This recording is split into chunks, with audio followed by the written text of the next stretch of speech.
Welcome to self-discoverywisdom.com, formerly known as Self-Discovery Media. On these podcasts, you're going to hear people who speak from the heart. They've taken the journey in life. Many things have happened to them, but they've changed it to happening for them. And in their strength, their courage, they've discovered their abilities and their wisdom, and they are now sharing it here with you. Do enjoy each show. We bring it to you with love and knowing that it's going to help you on your journey of life. Good morning, good afternoon, and good evening, everybody. Welcome back to another edition of Building Your Business right here on selfdiscoverywisdom.com. I'm your host, Sarah Troy. My wonderful guest is Carla Vaughn. We're going to be talking today about being motivated about your money. And she says she motivates, educates, and facilitates financial well-being, not only in your business, but in our youth. And we're going to be talking about that. I'm absolutely delighted to say that she's also a co-author in our Forgotten Children book series, which we will address a little bit through the show. But she says we're only limited by the things that we allow to limit us. The keys to success and productivity are already in our pocket. You just need to somehow show you the look and encourage you to open up the door. She is an accountant, nonprofit leader, speaker, and author.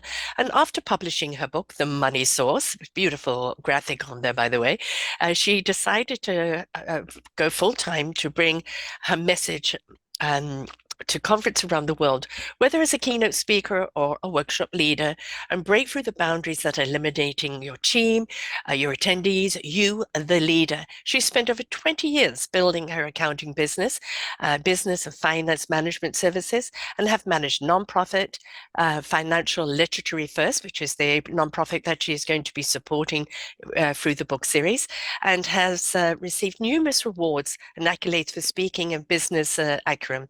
A multi-degreed professional, her passion is small businesses. She resonates both with the joys and the struggles, and it has been through this that she's wanted to share what she's learned with others.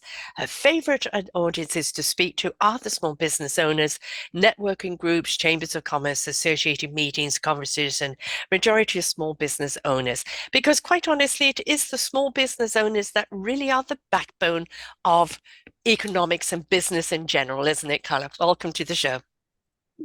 Thank you so much, Sarah. I'm so happy to be here and so honored. And just want to say, what a wonderful job you're doing to get the message out. And I can definitely appreciate that because that lets me know you're a giver. And I think one of the best things you can be when you're an entrepreneur is a giver. Mm-hmm. However, being a giver sometimes means that people take advantage of us. Unfortunately. Yeah. How do we stop that? Exactly. How do we stop that? And one of the things that I do with my businesses, so I appreciate that you're mentioning that. I'm an accountant by trade. So my key services are bookkeeping, taxes, and payroll. And I do that for predominantly the small business owner. And then I also teach the youth about money because guess what? I see all the time is I get people come in and they know how to make their widgets, how to make their popcorn, how to make their breads, whatever. And they have no clue, though, about that back office, about the money part. And sometimes I'm seeing them a little bit too late, meaning they're already in tax court or they're already in a tangled mess or they're in a big rush because they realize they need some funds and they want to apply for a loan and their finances aren't in order. Mm-hmm. And I think one of the best things that any entrepreneur can do for themselves is to be honest and genuine with what they lack. Mm-hmm. And this is very, very hard, usually for startup businesses. Now, those that have been in business for 4 or 5 years, they kind of have gotten on that treadmill to realize, oh, okay, I can't do everything. Uh-huh. I can do a lot of things, but there are It's a some wobbly things. neck if you're wearing all the hats. Take it from me. Absolutely. Absolutely. And I really appreciate those entrepreneurs that are in the growth phase because those are the ones I help the most and most often.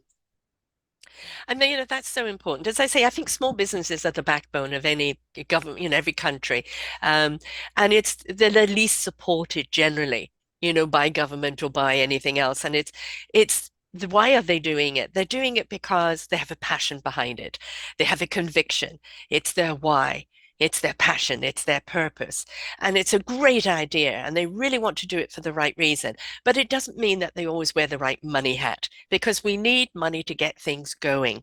And then we have ups and downs, and it's how do you manage the lulls? Where do you expand and where do you withhold? How do you balance things? And at the same time, you're wearing the hat of, marketing and public relations and everything else that you're doing.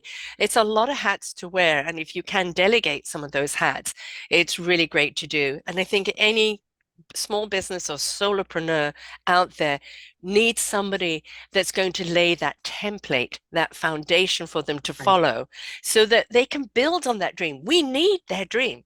We need that passion, their why of what they're doing. It's Mhm. service to us, but let's Mhm. support them in doing it. Absolutely. Absolutely. And I'm glad you talk a lot about the why, Mm, because this is something that I don't I don't always think entrepreneurs really understand. But I always say you are going to work to be more successful if you're connected to your why. yes. When we are disconnected from our why, oh, I'm doing this for family. No, you're not. Mhm, Okay. Why are you really doing it? What got you to do what you're doing? Now, if you're doing something like home health care, yes, you may have done it because your why goes back to a family moment. Other than that, it's not to provide for your family as much as to get in touch with that moment in time that created a mind shift or a change in you that said, this isn't right. I need to make this right. And in order for me to make this right, I need to blah, blah, blah, blah. mhm, So, we all have stories. mhm. Okay. And I think one of the best things an entrepreneur can do is to get in touch with that story because that story contains the why. Yes. So, it took me, I was applying for some social media, something or another, and they said they wanted a video about my why. And it made me think, why? Well, You know, why? Oh what Lord, is why it did that I take makes this me, path? yeah, what is it about the whole numbers thing that has driven me for so many years? Because the first half of my life, I worked for the government. Mm, Then I worked as a financial planner, and then I morphed into an accountant. And I was like, what really got me to get mm, in touch with that why literally was them saying, you can only do the social media thing if we've got a video. And I started thinking about the accounting business that I started years and years ago. And I said, oh, I know my why. mm. My why was because I hired a CPA because back then I was an analyst and being an analyst is not an accounting person. Um, and at that time, I was like, every year, and I'll never forget the guy. He was a great guy. He had the big horn rim glasses and everything. His name was William, and he was sweet as sugar. And I'd say, why do I owe? And he just would look at me like, and I'm like, every year I owe. And it was like so frustrating. And I Yeah. was like, help me understand why. And he could never help me understand. And then I realized that's my why. Uh-huh. My why is to run a client focused business, to run a financial literacy organization where I'm answering the why. Why numbers look the way they do? Why didn't someone get approved for a loan? Why didn't someone get qualified for a house? Why do they owe so much in taxes? Why do they get so much back in taxes? Mhm, Okay. So I found out my why was from my own frustration years and years ago when I mhm. had my first CPA, and that my goal was to create clarity and understanding and education around the numbers I love and make it that. easy to understand. I mean, God, I have two children either side of Christmas and I plan them, so I'm no good at math. Otherwise, I would have planned them better. Right? I am numbers are somewhere out there, not my forte whatsoever. And it literally is gobbledygook when somebody's trying to talk numbers with me. And it's why do I owe this or why that? That doesn't compute. And very often you're made to feel stupid because you're not getting it. No, I'm just not wired that way. I'm wired a different way. I receive information and clarity in a different format, not numbers, right? I don't see that Exactly. picture. I understand the importance of it, but I just don't see Mhm. the picture. You want somebody you can trust that helps you understand it in what I call layman terms, in Exactly. a way that doesn't make me feel an idiot, that empowers me to actually understand and be Exactly. empowered over my own money rather than making you feel stupid or it just is. We want a certain amount of control by understanding that why. Hmm. And that's what I do for entrepreneurs. Mm, I don't just, it's so one of the things I kept finding out was I started my journey was that the CPA or accountant would just give a report, profit and loss, balance sheet, cash flow statement, whatever it was, to the entrepreneur and say, here, these are your numbers. And every single time they're looking at it and they're like, you know, yeah. and they're doing that because that's not their wheelhouse, No. you know. So way I morphed my practice was being client focused. And so that means I break down those numbers in an essay form so you can understand them, number one. And then I summarize what's really great about your numbers that's being reported and what's really bad about it.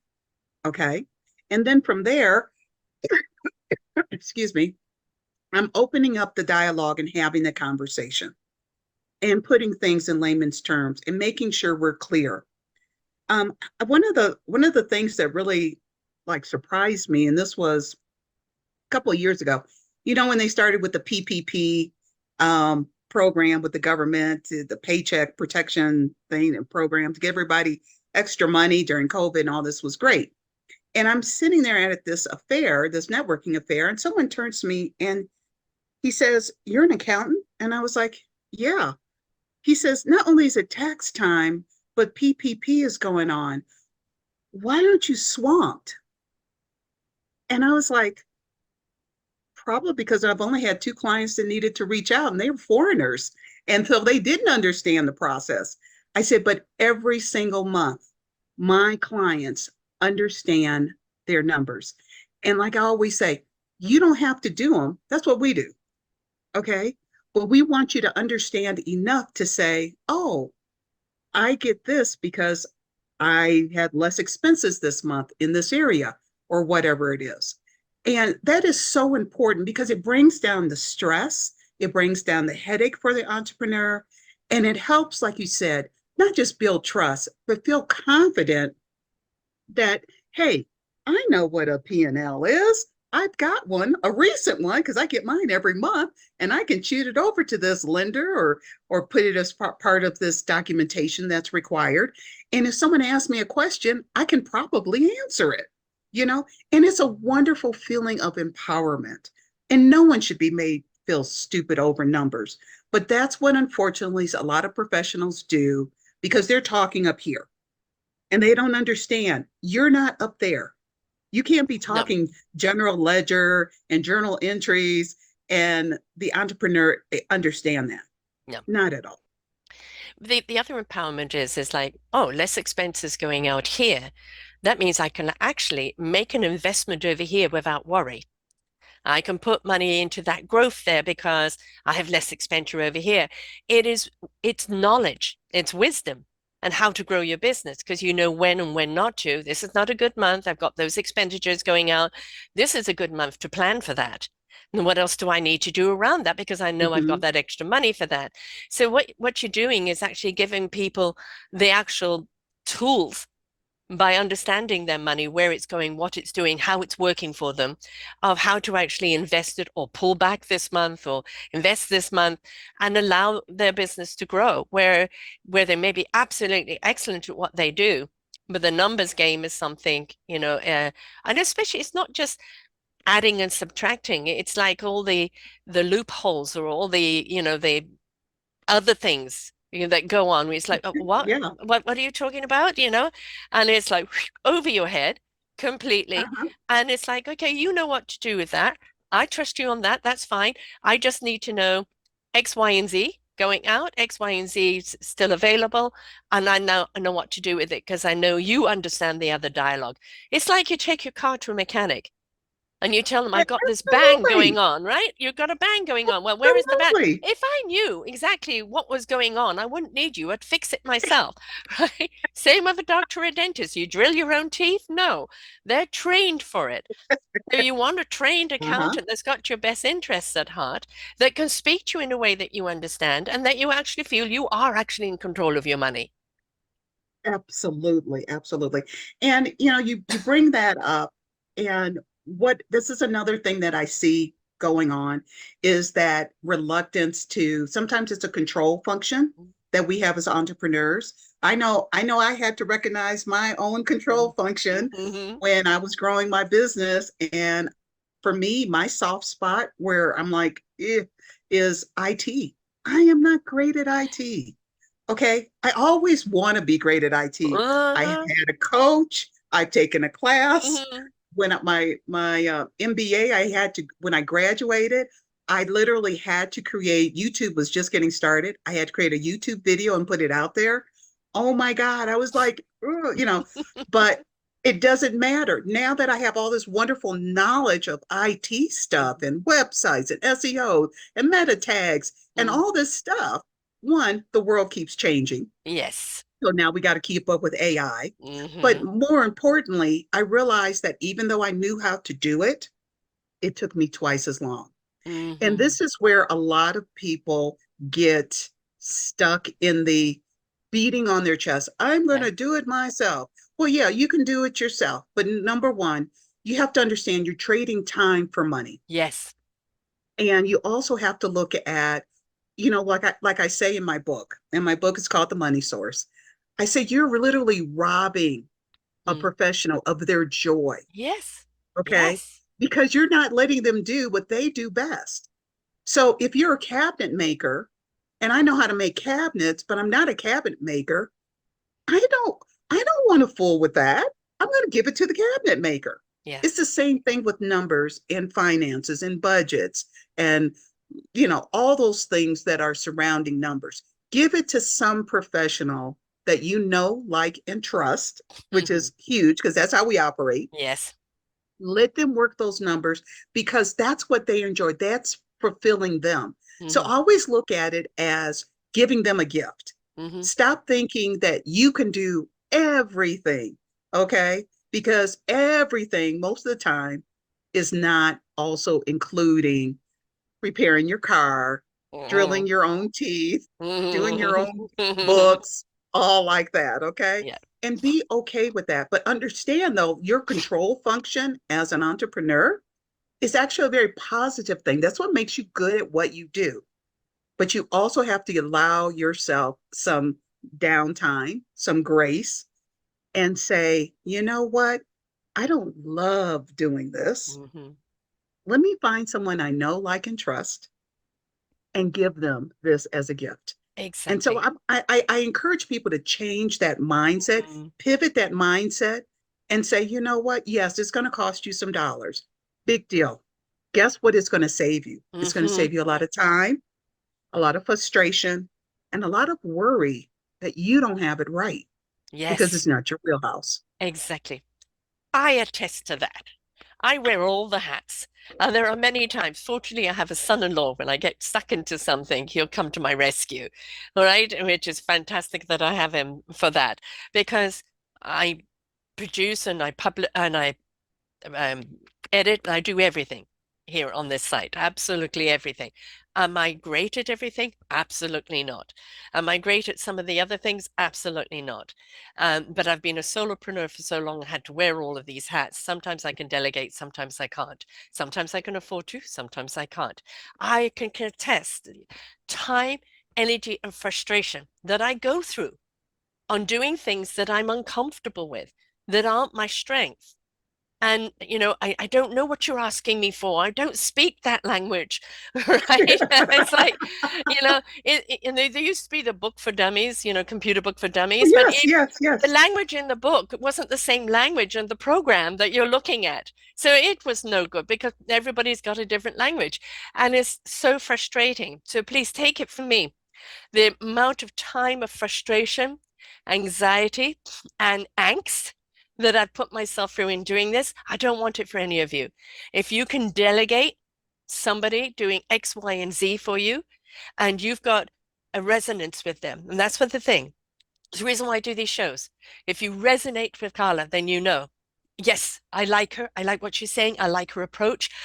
I like the whole reason of her why behind it. I want her to do my books. I want her to be my accountant because I know that I'm in good hands. That's the reason why I do these shows, is for you to find the good hands. Right. And that's the important thing. You can go to a big, huge conglomerate company and it's going to end up on Yeah, someone's desk. It's so much nicer, especially as a small business person, to know whom you're dealing with and have this kind of relationship with them where you feel like you're talking to a friend, that they speak this language and they understand what it is that you need. Wow, you've just taken off a whole load of time, a whole load of pressure, a whole load of anxiety off your shoulders. Now, what you've got time, A, for yourself, B, for your family, and also to be more creative in your business. perfectly said. Perfectly said. Um, what I tell a lot of people, like they say, what do you do? And I'm like, I give you more time, less stress, and more money. Mm. And the more money, of course, they always Yeah, want yeah, to, yeah. the Hiccup. ears always like, what, more Yeah, money? yeah. My ears are alert. Say yes, and more money because that's my job. If I Mm. help you grow, then you're going to help me grow. Yes. I can't quite remember what Zig Ziglar said, but it's something like if you give enough people enough of what they want, they'll give you what you want. Yes. And that's it. And that's it in a nutshell. And then we go back to saying, okay, let's work to change that mindset Yeah. and be okay with it. Even though it's uncomfortable sometimes to delegate or to hire Mm. a professional to do something that you're like, oh, I know how to do that. Yeah, but do you want to do that? Do Yes. you enjoy doing that? Are you good at And that? oh, yes, are You don't know you what the hell good you're at that? doing. You know what? And I again we got to go back. Let's be genuine with you. Let's not lie to ourselves. Mm. And that's unfortunately, as an entrepreneur, that's a lot of what we spend time doing. We Mm. lie to ourselves and we know better, Yes. you know. But we have these internal struggles. We have this an emotional side to what we do. We have a psychological side. We have a self-esteem Expectation side. side. Yeah. And it's all wrapped up into this Mm. wonderful yet very difficult existence as an entrepreneur. And it's now, it's like even like now that we see technology coming on board and really blowing up on some things. I had my senior accountant send me an article that said AI was going to take over accountants. And I'm like, oh no, not my job. Not my job. Exactly. Because I offer way more than just you understanding your Exactly. numbers. And the thing about AI, I do use AI. I like AI, but like with everything else, it's a tool. And if you Yes. use the tool, you can incorporate it into your business to do some things for you that allow you to actually have free time to be able to be of service to people in the way they need to be. So AI is an absolutely wonderful tool used wisely. It's the same as when you get behind the wheel of a car. You can drive it sensibly, it can get you from A to B, and it can be very, very pleasurable. Misuse it, all right, and the car's suddenly taken over and you don't know what you're doing. So the whole thing is this responsibility. So don't be afraid of technology that comes into your business, any form of business. How can you incorporate in your business that you stay current, that it can be of assistance to you, and stop being fear-mongered into it's going to take over, right? Because nothing's going to Yes. replace the personalization of service, right? Hmm. Now, AI Mm-hmm. is a gathering of information, and it's very, very good at kind of asking you the question or in giving you some certain solutions. But we want to be able to talk to a face. We want to have somebody understand where we are at emotionally right now. I'm frustrated, or I'm this, or I'm that. Somebody that can empathize with that. And in that compassion of their service is able to help you navigate through it. AI can be of assistance to her, but it can't replace it because it cannot be that personalization. What do we want from somebody? We are Right. all in service of each other. We're all given a beautiful Uh-huh. gift. That is our gift to be of service in. How can we help other Uh-huh. people? Because when we help other people and they are being abundant because of it, that's we are receiving so much back, Yes. right? So much back. Yes. The whole point of being of service to one another by listening, by caring, by supporting, by being the solutions that they need. And you want to Mm-hmm. have a relationship with your accountant, someone that you can call a friend, not be afraid to call up because you've overspent this month or whatever the case is, somebody that's going to be there to assist you and support you, but somebody you trust. And if you feel I can call you a friend, therefore I can trust you. Love how AI you is not put going to that. replace that. It can assist you, but it's not going to replace that.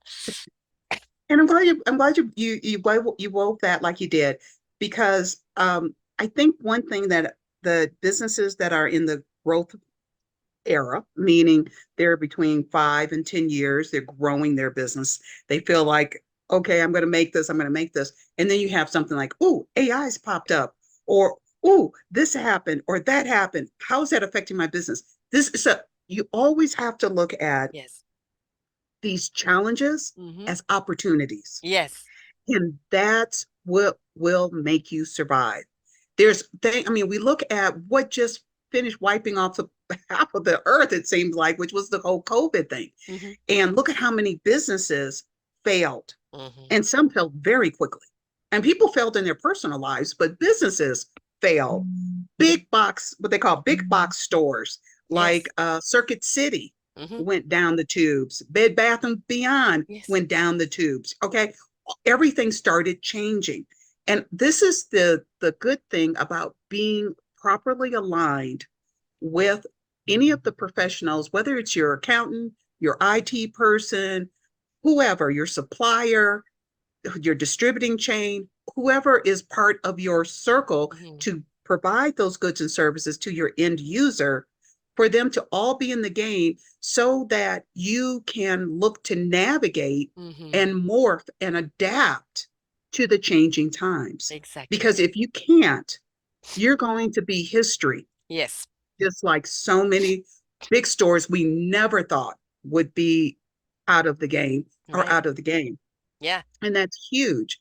So when you're growing and you're talking about relationships, it's not just any relationship. Mm-hmm. And it's not just the one that you feel connected to or the one that you feel comfortable with, but it's those very key individuals that will help navigate you to future success. Yeah. Because anyone, and I can't remember where I saw this quote from, but it was like anyone can start a business, but not anyone can stay in business. Yeah. Exactly. And that is key. Yeah. You know, what is your end game? If your end game is 10, 20, 30 years from now, then as you develop, as you grow, as you hit those bumps in the road, always look at them as opportunities for change, for upping your level of skill, for improving your technological base and systems and standard operating procedures or whatever it is that you're doing. Look at it as an opportunity and move with the Mm. times. I say inspiration begets invitation. When we're Mm, inspired, we're invited, right? Now, who inspired us that we like to emulate, not copy, but emulate? And, for me, I would say like Louise Hayes. With the whole platform of podcasting and books and everything else on how that message went out. And of course, I'm into podcast books now. So it's taking your strength and what you do, how can you expand on it in a way that's still very connected to the core of what your business is? The common denominator. How can it expand? How can you expand with it one step at a time? As I've said, I used to be the hair rushing to the finish line because I had the vision. I want to make it done. Let's do it today. Yep. And now become the tortoise because I love the gathering of all the information and the people and the arms and arms around the world, the ripple effect of gathering along the way. I may get there slower, but I'm going to get there stronger. And I think that's also Mhm. something that's changed in business. It's not about you being Fortune 500 tomorrow. You never may make Fortune 500. Maybe Fortune 500 is not your path to make at all, but it's about what impact are you having on your community with your service? How can it expand securely, deeply rooted, absolutely attached to the core that you can grow over those years, that the foundation Yes. of it can't be rocked? Yes. And I love that. I love that. And I think, when you bring in everything back into the why, Mm. um, one of the I there was this speaker I heard probably 2 or 3 years ago, and what he did was he took that why, the resonating with your why, and he said he created 5 sayings for how he was going to live his life Mhm. as it related to his value system. And I think that's the other integral part of not just wanting to be in business and staying in business, but understanding that no matter what, that you have standards Yeah. as an entrepreneur, Yes. solopreneur, serialpreneur, whatever it is that you are and that you classify yourself as, you have to set standards. Mhm. One of the biggest things that I learned was how not to fall into either running my business or letting my business run me. That was also another big pivotal moment. And I was like, wow, yeah, I'm letting my business run me. Mhm. Yeah. And I Mhm. realized, oh my gosh, I'm a workaholic and all like this. I had to stop that. I was like, Yeah. stop, stop. And the reason was because I started really saying over and over and over again in my mind, what I heard was, are you going to run your business or are you going to let your business run you? Yeah. It made me start taking control, not of all the stuff out there, Yeah. but of me. Yes. And I started setting new boundaries. I cannot tell you, Sarah, how freeing this was. Yes. Yes. Yes. And I Yes. was like, I felt like I was being my own mother. Finally listening. Yeah, finally listening to my mother, which was my own self, right? But I mean, and I started very small. I used to work 6 days a week, really from sunup to sundown, like 6 a.m. to 9:30 at night, and during tax season, sometimes till midnight. And I was just like, okay, I know I love what I do, obviously, Mhm. but this is getting crazy. Yes. And so I started with just that. I just started saying, let me, out of one of the 5 things I'm going to do for myself to make me, one, more productive, two, less stress, three, make more money, but mostly happier, Yeah. means I've got to set limits with myself. Mhm. And that also meant eventually I set limits with my clients. Right. And so I started with just saying, hey, new work week. Mm. During non tax season, these are my hours to work. During tax season, I'll add maybe an extra hour, maybe two, but that's it. And working on Saturdays, not happening, or it's only going to happen for 2 or 3 hours, whatever. But starting to realize that I needed to create structure for myself. Now, structure I look as different than discipline. The Mhm. Mhm. discipline part said, don't work at home all the time, get up, get dressed, and go to the office. Yes. Whether you see a client or not, get up and go do that function. Okay. Not discipline, but structure. Mhm. And that structure helped create a new world for me around what I was doing on a daily basis. Mhm. And what do we know about the daily thing? The Mhm. daily thing adds up. Yes. Yes. I'm so glad you addressed that because that's something that, I could work 7 days a week on this because there's always something to do. always something I have to update, something I have to prepare for.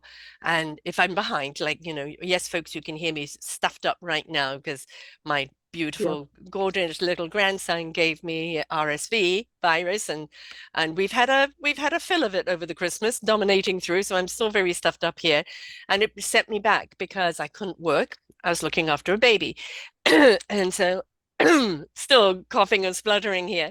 So you have to look at the priorities. What are your priority? For me, family will always come priority, and business will always have to take a back seat to that. That is my priority. That is my standard there. But I had to at some point go office hours. Office hours. I generally do not start a show before 11 a.m. unless it's somebody from overseas, and I have to accommodate their hours because I do an awful lot of international work. I don't do a show past 3 p.m., and that 3 p.m. is generally the Australian um, time frame because of, again, the time changes. Um, and I don't work at weekends for shows. Again, unless it's an emergency because of something happening, but I will take some time to make sure I'm prepared for the next week. But I take time off. And by 5 o'clock, this computer is closed down. And then I take the evening Good. for myself. Now, I could easily carry on working because, as I said, there is always so much to do, always. Yeah, But I had to let go of it because what I was finding there was an imbalance. Now, Jay Shetty said exactly. when he was interviewing Trevor Noah, highly recommend that, by the way, on YouTube. Jay Shetty and Trevor Noah, highly recommend it. Trevor Noah is absolutely amazing. But he was saying, when Trevor Noah asked him what his purpose was, and he said, "This is my purpose, what I'm doing, interviewing people, making a difference in other people's lives through sharing other people's why and story and passions."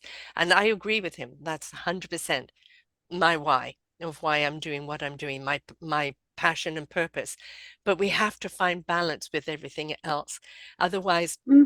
if we don't have the balance, we start losing the perspective, and Hmm. we start losing ourselves in just the purpose of what we're doing, which is me. This is 100% me that you're getting every time, but there's more to me outside of that. And we forget that as solopreneurs because Hmm. there's always something that's demanding of us.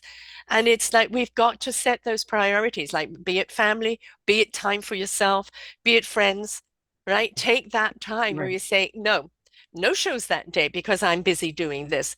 And, just it's okay to say no, Yes. unobtainable at that time. And if it bothers somebody, do you really want to do business with them? Because if they can't be understanding, like with you, we had to change times at least 3 times. And then it got confusing just because I was looking after babies and we were set for this date and that date and everything had to change, which thank you for being understanding. Had you not been understanding, I might have been reluctant actually to interview you because that means that you're not being somebody that's understanding or compassionate to the situation. And that means that you might be that reflection on other people as well. So, I think it's when you challenge people sometimes in a circumstance in any business that you're in, and if you get somebody with a knee-jerk response and it's like, do I really want you to be my client? And it's okay to say, sorry, no, not for me. It's okay to say that. Yes, it is. It is. And then you also too, like now, and this is like I will always counsel startups, Hmm. but I don't typically engage them for actual work Hmm. because they're not financially prepared for someone like me. Yeah. But one of the things that I hear often is, it just may be just general consultation, or I need to know how to work through this. And, they're all emotional and they're teary. And I'm like, what? I mean, like I counseled this woman. We did a 3-month contract on QuickBooks because I do QuickBooks training. And she had a couple extra hours that she could use anytime for the coming year. And she called me and she says, "Hi, Carla. I don't want to talk about QuickBooks. QuickBooks is fine. I've got another issue and I just didn't know who to call." So I said, "Okay, what's going on?" And she's crying and she's upset. She said, "I have a client that's very upset with me." And the woman was a baker. And so she did a cupcake or cake order or something. The woman wasn't happy, raised a tizzy fit, started giving that bad mouth out Mm, on social media, all that stuff. yeah. And she, the nicest woman. And I told her, I said, look, this is what you need to understand. And she's like 3 years into her business. I said, it's okay. Not every client is going to be happy. I said, you know the old adage, you can't make everyone happy all the time. Yes. I said, say it 3 times, feel it, embrace that, and know for every client you lose, you're going to get 2 more. Exactly. And that's how People are I going feel to like the watch how universe you manage works. that. People are They going to do. watch They that. They're do. going to watch, are you knee jerk? Are you coming back at that person with aggression, the same aggression? But if you're handed, I'm terribly sorry that you weren't happy, happy to give a refund. If people see that and you're Exactly. handling it with grace, then they go, oh, I really want to deal with this person, right? So people are watching how you handle it. And they're Mm-hmm. looking at the other person who's bitching and complaining. My son has a restaurant, and for Christmas they made all the Christmas meals that you just put in the oven. And there was one order that got mistaken, and they only found out through social media instead of them contacting them directly. So, my son was like, full refund plus a gift certificate. I'm terribly, terribly sorry. Good. Mistakes do Yep. happen, right? Yep. If that person was going to continue on bitching and bad mouthing, that's on them. And the people Exactly. watching that have had a good experience with you are going to know this is just a miserable person that just wants to bitch, right? And there are those people out Exactly. there. But if you know in your heart Mm-hmm. that you have been graceful in your offering, and then you have to let it go. And I know it's hard. I know it's It hard. is. It is hard, especially when it happens for the first time. And Yes. it was very traumatic for her. And so I told her all the right things to do. Mm, That send a gift card, send a letter or a note of apology, tell her you'll give her a free order, do whatever, and then start setting that up as part of your policies and yeah. procedures. Make that part of your business ethics, your best business practices, so that if this happens again, you already have a plan on how you're going Mhm. to handle it. Yeah. And then remember, don't beat up on yourself Yes. because nobody, I have yet to meet, and maybe I just miss meeting this person, someone who does everything 100% right All the 100% of the time. time. Planet You Mars, know, maybe. I've met no I earthlings like really, that. I want to meet this. I want to meet that person. You know, um, I had an incident a few months back, and the woman went bonkers crazy Hmm. out there on the social media thing. So I literally reached out to what I call my core clients. I sent them a message telling them it was out there. And immediately in 24 hours, well, a couple of them, but one lady in particular, I didn't even realize she had been my client for 13 years. And she gives this wonderful Google review Mm. about how wonderful I am and all this other kind of stuff. And, and I really, really appreciated it.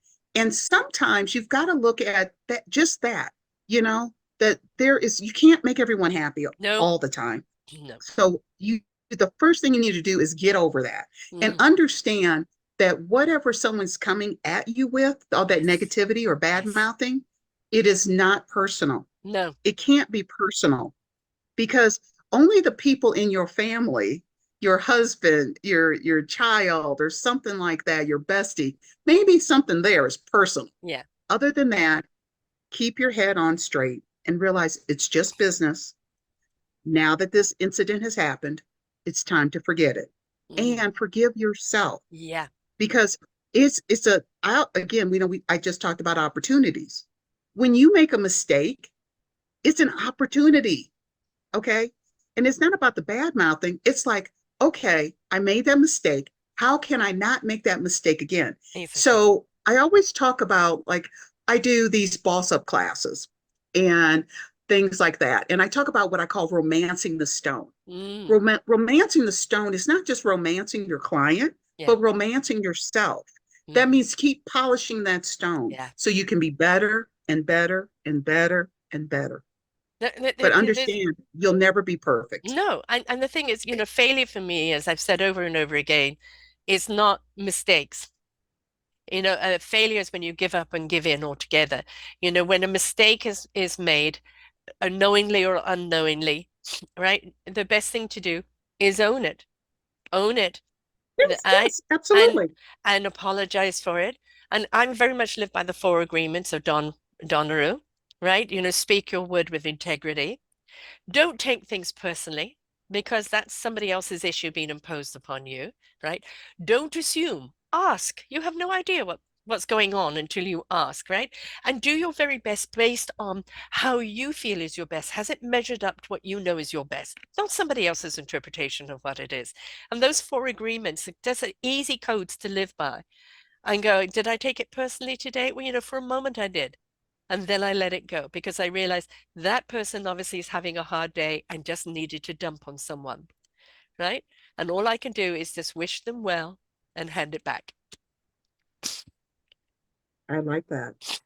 Yeah, yeah. And I like that whole owning it because I think this is sometimes where we've been conditioned in the wrong way Yes.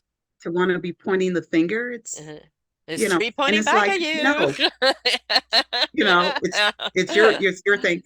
And you find out though, it's like, okay, I made a mistake. And if you say it out loud, I believe words are very powerful when you say them out loud and you say them repeatedly, because Yes. these things become made manifest. Right. So if you say out loud, I may be spiritually perfect, Yes. but I am not humanly perfect, Right. and start with some simple affirmations like that, I think you start opening up that accountability Hmm. and that self-love and that self-worth to say, I'm not a bad person. No. I'm not saying that, but I'm saying my human nature Yeah. creates a situation in my life where I am not perfect in my eyes or other people's eyes, Exactly. and be okay with it, Exactly. you know? Yeah. Being okay with it is fine. We've also got to realize, which is, a journey certainly I realize, is that when I was being mistreated, I was allowing it to happen. Right. And Yes. when you don't allow it to happen, that your own, you mentioned earlier, self-esteem, your own self-value, your own inner worth is abundant, then that is what you're going to attract are the people that see that wealth in you.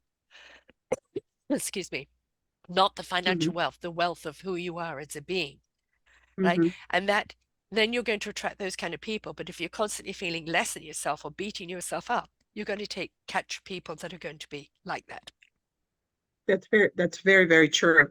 And I think this is something that I hear a lot, unfortunately, from more from new clients, not my old clients. Um, like I took on one of my teachers who's a volunteer for financial literacy first, and did her taxes this year.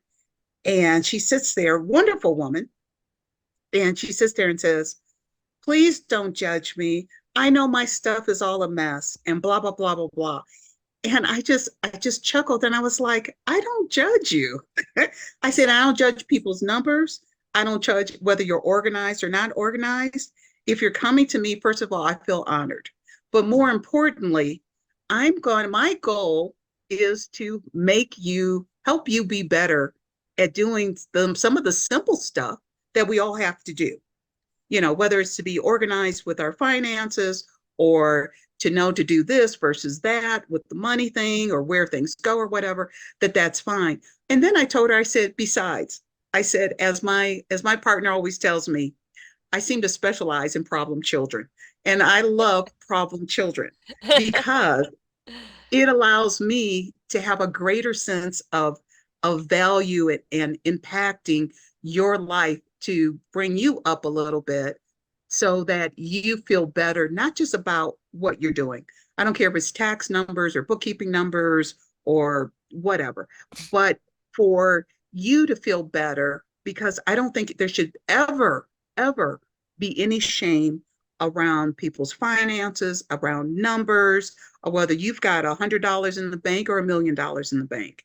One of the nicest things someone ever said to me was, someone will always have more than you, Hmm. and someone will always have less than you. Exactly. You know, and because there's nothing more disturbing as to meet somebody who's what's the word? Let's say arrogant, because they think they are so smart Mm-hmm. or so rich, or God forbid, so smart and so rich that nobody can tell them anything and that they don't need any improvement.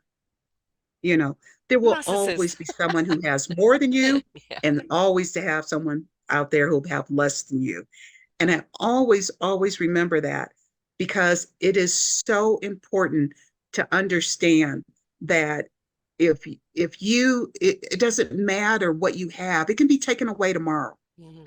but knowledge is power. Yeah. And that is the beauty of being in a constant learning experience with not just what you do as an entrepreneur, but who you have as a relationship on the professional or even personal level. Mhm. I absolutely, completely agree with all of that.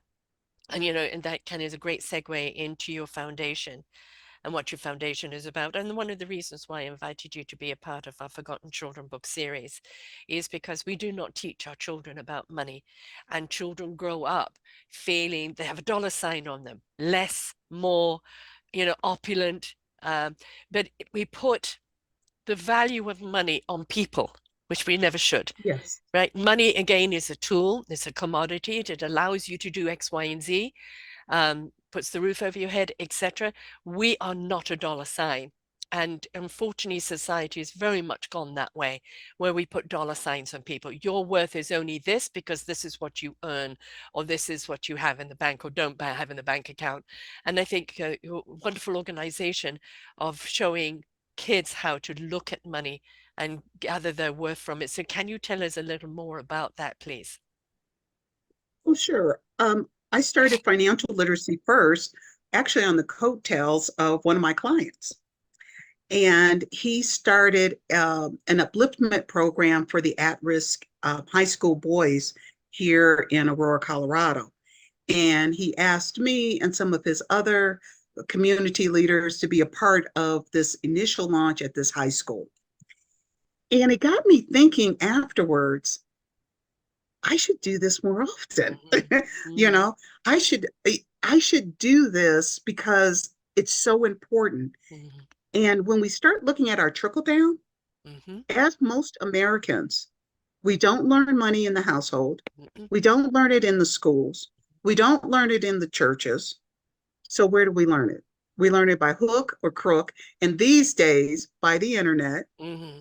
And I have had people send some things to me, and I'm like, okay, what that guy said on that TikTok video was only a small chunk of the whole picture. Mm-hmm. So you cannot take everything too that you see on Literally. YouTube or Yeah. TikTok or whatever, yeah, as God's truth or whatever.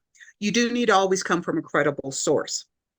So I started financial literacy in the hopes of getting people that were the in that teenage year of like starting in around 15 or 16 till about 25, where that's our formative years to really start learning about money. But that's also the time we make most mistakes. Mm-hmm. I mean, think about it. When you had your first job, when you had your second job, what you do with that paycheck, you know, Blow why'd it. you buy that car at that high interest rate, and Yeah. yeah, all that stuff that you didn't even know about. Yeah. And I mean, I, everybody always thinks, oh, her story is going to be how she grew up poor and, blah, blah. And I'm like, no, I actually grew up with a lot of money. My father was a surgeon, my mother was a professional. So money wasn't the issue, Mhm. but transferring that knowledge to me was. Yes. I got 18. He called me. So in my family, we leave early. You have to leave between roughly 16 or 17 years old, definitely be gone by 18. You're out of the house, you're done. So I left at 17. My father calls me one day, and I was 18 at the time, and he says, I need you to stop by the house and come get your, back in the day, passport savings book.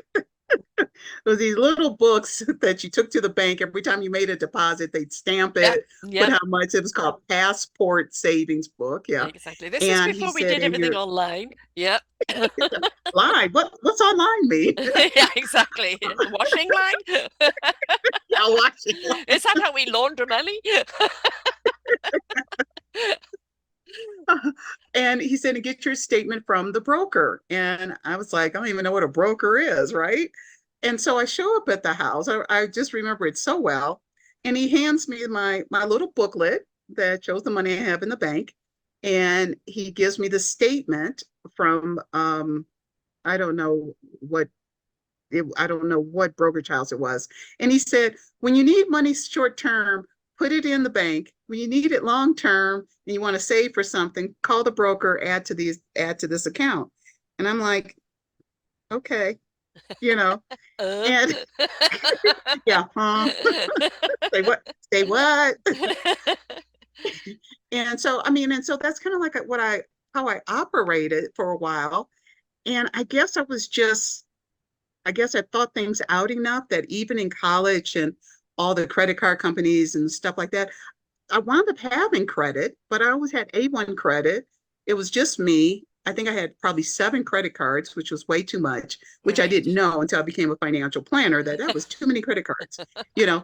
But once I became a financial planner, I started being taught literally about money at that point, which was great. Okay.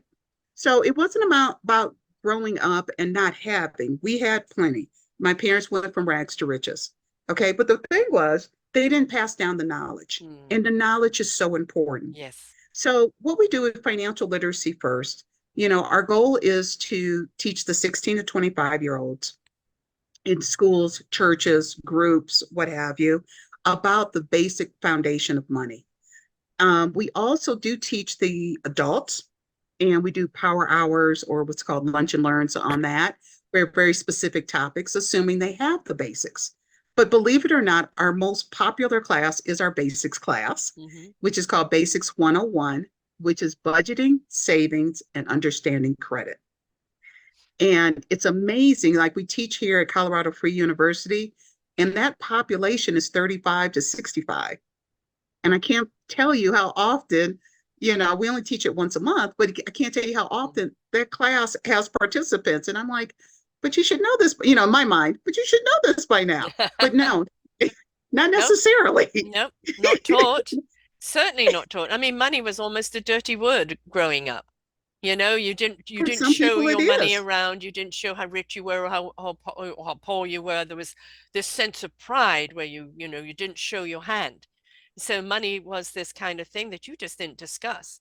If you had too much of it, you didn't discuss it because it was gauche.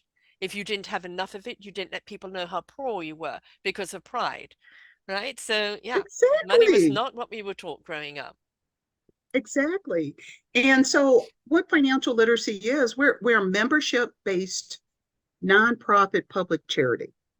And we're membership based and event based because we have started to change and realize in order to give more to our community, we need to be out there more. Hmm. So, like when you join as a member, you wind up being able to come to events. And guess what we do at each event? We give some financial tips. So we have, bank personnel or people from the credit union or real estate agents give a 15 or 20-minute talk about a specific topic each and every month. So we're always wanting to help people make a change for the better. But a lot of it starts with being okay Hmm. to say, I don't know, Hmm. or I don't have, I don't have that. Yeah. I don't have that being a budget. I don't have that being systematic savings. Yeah. I don't have that meaning I'm not on Credit Karma or Credit Sesame or whatever. What is that? So we want to teach not just through conversation, but also giving the tools and then saying, okay, it's up to you to take this tool and make it work for you. Yeah. And always be okay that you need to understand it's an ongoing process, just Exactly. like human development. Yes. And then, it goes on and on and on until the day you actually exit from this world. And it's all about growth and wonderment and learning because we should never stop learning at all. As I said, we're delighted to have you on our Forgotten Children book series, where you've contributed a chapter on this, on why it's so important to teach our children about money. We see so many kids being brought up that you've got to wear the gold necklaces or drive the fast car. You've got to have money to be important. And they're getting the wrong message. Or that, you see poverty means that you're going to be a victim. People are going to take advantage of you because they're not taught about money. And if they could understand right from the word go what role money plays in their life, how they see it, how they approach it, how they use it. It will empower them to actually focus in on who they are, what their why is in life, and not have money being the dictator of it. So I think Yes. a very valuable chapter to have in the book, and we're really delighted to have you there. And there Thank will you. be a show actually on her chapter, and also there's going to be a whole show coming out with all of our authors coming up very soon, and the book is coming out very, very soon, and the proceeds gets divided up amongst the authors and the organizations they support, so evenly. And so that it goes across into keeping that money generating going, supporting the great work that is happening out there. And we really need to look at the way we raise our children today, because quite honestly, we have dysfunctional adults, a lot to do with the way we've brought them up in society, in education, in family, in social media. And we've really got to take a hard look at this and change our ways. And that's what the book is all about, in supporting our forgotten children, because we're forgetting what they really need in life. So this has been wonderful having you here. Can you please tell everybody how they get hold of your book, how they get hold of you as well, please, love? Oh, sure. So I'm at speaking2elevate.com, just like it sounds, speaking to elevate.com. And on my site, it has links to whether you want a free consultation or find out more about financial literacy first, or engage me as a speaker for your group or your organization. And you can also, too, just send a contact form and say you would like my book. But my book can be found on Amazon and Kindle. And my latest book, I've written a couple, but my latest book is simply called The Money Source. And it talks about the gratitude of where money comes from and working to establish a healthy versus unhealthy relationship with money and making it work for you. So it's not about investing. It's not about, how to hoard all your money or anything like that. It's simply about that financial well-being. And this is what we all want for ourselves. When you look at maintaining your health, it's for Mhm. your healthy well-being. Well, my perspective about money is for financial well-being. And that means how we emotionally, psychologically, and spiritually have a connection with money and how we can make that a very healthy relationship. So if you just go to speaking2elevate.com, you definitely can reach me for any of your needs or questions. Would love to engage with you. And of course, you're on LinkedIn and on Facebook, and on LinkedIn, you're Carla Vaughn, which is Yes, CarlaVaughn. And of course, there is this Bosses Elevate Me.me as well. And of yes. course, we also have the organization's site, financial literary first.org, and you can find all that information out there and support there as well, because um, we've really got to a stage in our life where money has become something that is ruling the world. It does. We can't work without money. Money is the currency that greases, the machinery. But we've also come to the thing where you're not important unless you have this or you have that in the money world. And we need to understand that our wealth of who we are does not come from our bank account or how much money we earn. It's about who we are as people, how we are contributing, what is our service in life, and how abundant and enriched are we within our soul, and how do we share that out? The money is something that fortifies that, supports that, generates more of that, but it is not something of what you are, right? So That is important to very, know. very true. And that's what the book talks about a lot. Money does not define you.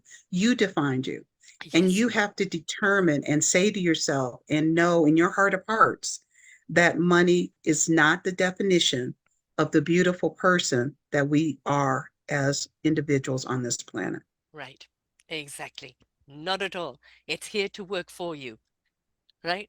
It's here Yes. to support Yes. you and all that you are here to do. That's what money is for. Let's put it in the right perspective. I really got to introduce you to Angelique Williams. Her whole business is about helping people build the right credit. And I think the two of you together, because having the books, as you said, you need the people that are at the beginning, got to build up a certain level before the books come. But I think the two of you Right. working together would be fantastic. So it'll probably be a I great guest would speaker love as well. to be introduced to her. Thank So, you. and it is about that, isn't it? As you said, you have your guest speakers that come along that talk about money from different perspectives, from different avenues, and round the picture out. And there isn't no one black and white thing of it. There is many layers to it. And the more you understand those layers, the more you are empowered to be who you are and not letting money dictate who they think you should be. Hmm. So that's the importance of it. Very true. Very true. So I invite you please to go to theorchardofwisdom.org/, our Forgotten Children book. And you will see all the authors that are in there. The book, as I said, is coming out late February. There's going to be a whole wonderful authors guest speaking where they're all going to be speaking about it.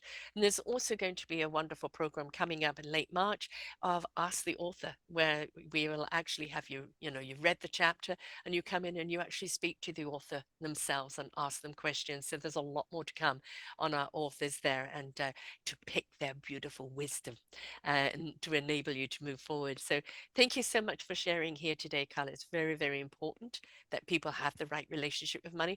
And people always say to me, why do I do a lot of money shows in the beginning of the year? Because I think if you can get your money program in your head sorted out, it's going to give you a very, very prosperous year. But get your money order sorted out first, right? So that you know how to build on your year Hmm. and not let the money get in the way. Let it be there to support you. Exactly. Exactly. I actually just read, and I know we're going to wrap this up, but I just read I was making a program for a fundraising event in February here in Aurora, Colorado. And on the back of the program, I decided to list all these famous quotes from all these rich people. And one of the quotes, and I'm going to paraphrase, was from Oprah Winfrey. And she said, I have been financially successful all this time because the one thing I never did was worry about the money. Uh-huh. Yes. And I was like, love it, Yes. love it, you Yes. know. I mean, my kids keep saying, why aren't you worrying about the money, Mum? And it's like, it will come when it's meant to Yeah. come. I'm Well, I just always going feel to, money will be there. You'll still want it and need it. yeah, It'll always be there. yeah, It'll be okay. yeah. But the more we know about it and the more we know how to use it constructively, you said, the strategy, right? The strategy of how to use money, how to make it work for us is very, very important. And it's peace of mind. It allows you to know when to grow. Basically, what it is, it allows you to focus on what you are and what you are doing without Yes. worrying about the money. All right. Yes. So Yes. that's what we really want. We want Absolutely. your abundance and your gift to the world. We want your service out there. We don't want you stressing about the money. We also don't want you approaching us money first, right? Right. That's a lot of the times where people go wrong in business. They come up with the money first. No, we want to know who, why, and what you are before we kind of Hmm. look at how much we're going to spend on you. So do not approach people with the dollar first. It's the wrong approach. And they can sense it too. Oh boy, can they? It can sense urgency, or they can send you only about the money, and then I'm shut off and I don't want to hear anymore. So yeah, you Hmm. know, uh, people will pay what you're worth when they feel you're worth. So don't worry about it. The money will Yes. come, definitely. The money will come. So please, her own show is going to be on the Forgotten Children chapter is going to be coming up very soon. As I said, just right there on her show page, you will find all the links for it. And, do support the Forgotten Children book as well as her Money Source book, because it's all about serving each other. Let's invest in our children. Let's invest in each other. Let's make 2024 the year that we turn everything around, right? Yes. Best Until year ever. ever, ever. I'm very positive about this year. Ever. I'm very positive about it. I think it's going to be a really abundant year, a very enriching year for so many people. And choice is ours. We can feed the negative, we can feed the dandelions, we can plant new seeds with a new attitude, a new approach, nurture and water those seeds into productivity. But it's all a question of our mindset. So 2024 is going to be what you feed it, folks. So feed it right. Thanks so much, Carla. Yep. Until Thank next you time, so folks. much. Well, my pleasure, my Until pleasure. next time. Bye Bye for bye. now. We hope that you enjoyed the show. There are so many more for you here on selfdiscoverywisdom.com. Just go to the podcast tab at the top there and you will see all the many genres and all 3,000 shows ready for your listening. We are here to serve you, to help you on your journey of life, and we know that through inspiration it begets invitation. We are supported by you, the listeners, and those that we interview. Anything that you can spare us in donation would be greatly accepted, and we do hope that you enjoy the next show.